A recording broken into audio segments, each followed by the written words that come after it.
તો બંગાળ અને અસમની જીત બાદ ડીસામાં ભાજપનો વિજયોત્સવ જોવા મળ્યો ત્યારે મુખ્ય માર્ગો પર ફટાકડા ફોડી ઉજવણી કરાઈ તો ભારત માતા કી જયના નારાથી આખું શહેર ગુંજી ઉઠ્યું. શશિકાંત પંડ્યાની આગેવાનીમાં કાર્યક્રમ યોજાયો જેમાં નેતાઓ અને કાર્યકરો પણ મોટી સંખ્યામાં હાજર રહ્યા ત્યારે એકબીજાને મીઠાઈ વેચી જીતની ખુશી વ્યક્ત કરી છે તો ઉત્સાહનો માહોલ જોવા મળી રહ્યો છે.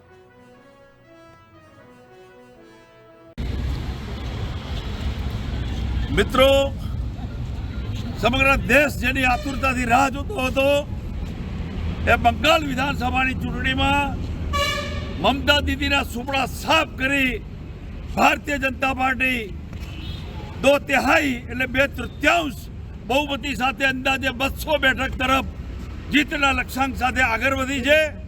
કોંગ્રેસને તે સબ ખાવા પૂરતી 1 કે 2% સીટો પણ મળી નથી. એ જ રીતે આસામમાં પણ કોંગ્રેસના સુપડા સાફ થઈ ગયા છે. ત્યાં એને 20% પણ સીટો મિત્રો મળી નથી.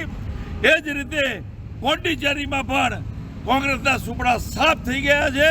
ત્યાં એને 20% પણ સીટો મળી નથી.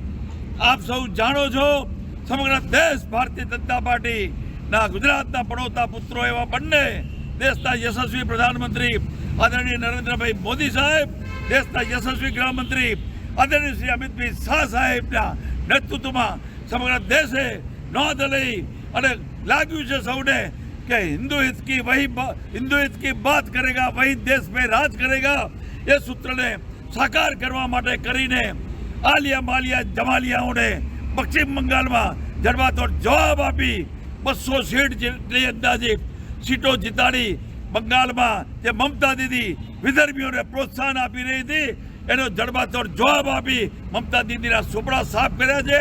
ભારતીય જનતા પાર્ટી જબરદસ્ત વિજય સાથે બંગાળ, પોંડિચેરી, આસામ અને આપ સૌ જાણો છો તામિલનાડુમાં પણ કોંગ્રેસના સુપડા સાફ થઈ ગયા છે. મિત્રો, ભારતીય જનતા પાર્ટીનું લગભગ 22 રાજ્યોમાં ભારતીય જનતા પાર્ટીને લોકોએ સ્વીકૃતિ આપી છે અને દેશના 22 રાજ્યોમાં ભારતીય જનતા પાર્ટીની સરકાર બની ગઈ.